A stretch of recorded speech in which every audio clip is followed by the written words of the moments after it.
Regardons en détail les acides aminés et leur aminogramme. Un aminogramme, c'est une loupe d'un aliment et les acides aminés qui le composent. Vous voyez que là, on a les œufs et en haut du tableau et nous avons les fruits à coque en bas du tableau. On a plutôt tout ce qui est produits animaliers qui sont sur le haut et on descend vers les produits plutôt végétaux. Vous voyez les 8 acides aminés sur le long, d'accord, de la leucine jusqu'au tryptophane. Ce que vous pouvez voir ici, c'est quel acide aminé présente l'aliment. Donc par exemple, les œufs présentent le panel global donc d'acides aminés à ingérer par exemple. Ça, c'est ce qu'on aimerait avoir sur l'ensemble de la journée, je vous le rappelle. On veut les 8 acides aminés essentiels. La volaille, voir qu'elle manque de tryptophane, la viande rouge aussi, on peut voir que le poisson manque de phénylalanine, voilà. Et vous voyez qu'à chaque fois, ces petits trous représentent les acides aminés non représentés par l'aliment. Ce que l'on veut voir par là, c'est que déjà, plus on descend dans le tableau, plus l'indice d'absorption est faible. Donc attention. En plus, il y a des petits trous ici qui concernent plutôt ces aliments-là, on les voit beaucoup plus, et donc il va falloir avoir une double attention. Aujourd'hui, une personne qui voudrait retirer les produits animaliers de son alimentation, avoir un régime totalement vegan par exemple, il faudra qu'il considère avoir tous les aliments ici composés dans l'ensemble de sa journée pour avoir les acides aminés essentiels.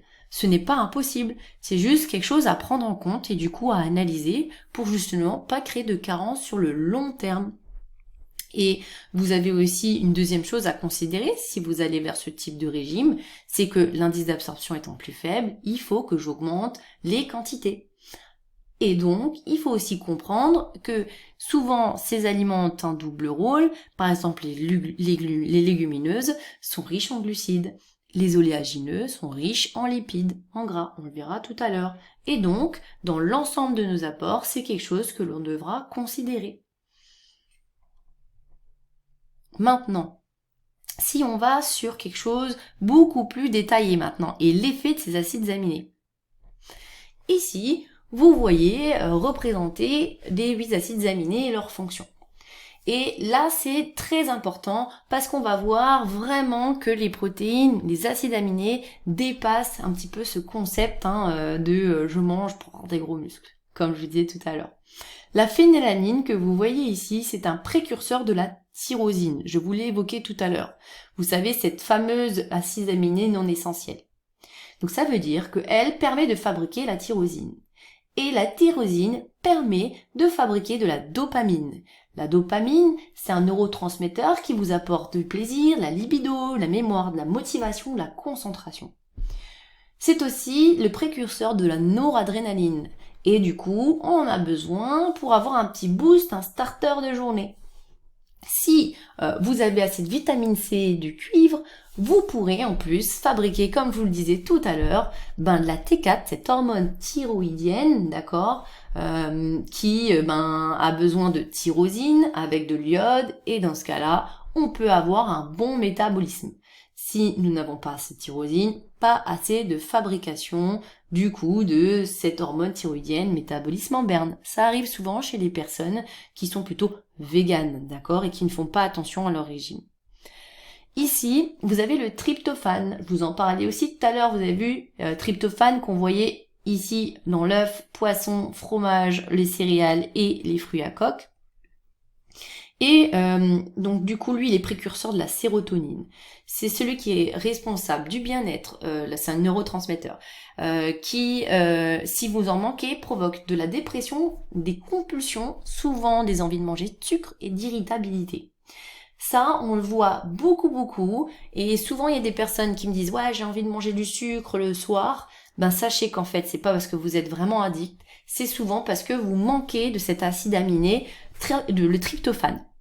Il y a aussi des compléments qui existent pour le tryptophane, d'accord, on peut en manger de manière isolée, c'est surtout pour les personnes qui sont dépressives, avant d'aller sur un traitement lourd, antidépresseur, on peut tester ce tryptophane donc en complément alimentaire ou en supplément. Les cofacteurs, donc si vous avez assez de vitamine B, de D, magnésium, du fer et du zinc, Vous pourrez aussi fabriquer la mélatonine grâce au tryptophane. Et dans ce cas-là, le soir, vous aurez un sommeil profond, vous pourrez faire des rêves, ça va participer à la détox du cerveau. Souvent, il y a des métaux lourds aussi que l'on ingère et ça va permettre de fixer votre mémoire. Donc, vous voyez qu'il faut du tryptophane. Il y a une chose aussi, c'est que la sérotonine, c'est vraiment l'hormone inverse de la mélatonine. Donc la sérotonine, elle va commencer la journée assez élevée et elle va chuter au moment où le soleil va se coucher.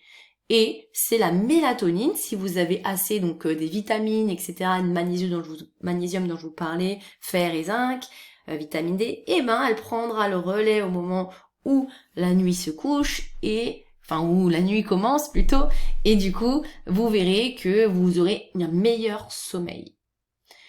Pour ce qui concerne, vous voyez la leucine, l'isoleucine, la valine, là on va cibler le muscle. Bon, si tant est que vous ayez cette vitamine D, DHEA, donc testostérone, de l'hormone de croissance, que vous fassiez de l'exercice physique et d'œstrogène.